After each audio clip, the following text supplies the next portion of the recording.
Здравейте! Днес от автокъща Рамел Auto ще ви представим още един изключително практичен и много запазен работен автомобил.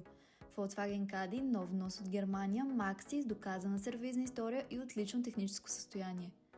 Този модел е произведен през май 2020 година и е оборудван с надежден 2 литров дизелов двигател с 102 конски сили, покриващ екостандарт Евро 6.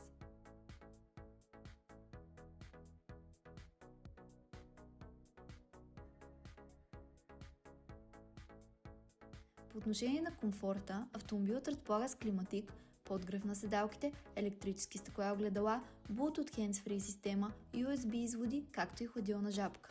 За по-лесно паркиране имаме и заден парктроник.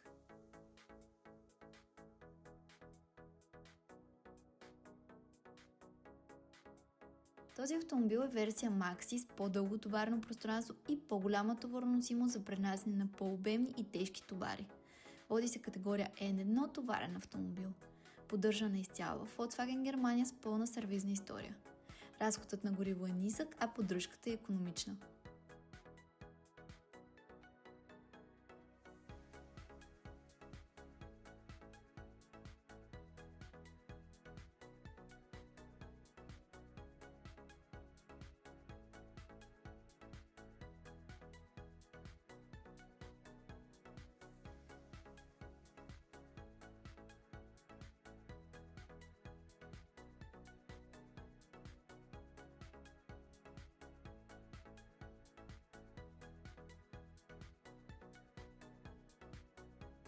От автокъща Рамел Auto ви предлагаме възможност за лизинг с одобрение до 2 часа.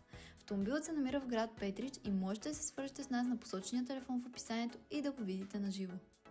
Вашият следващ работен партньор ви очаква.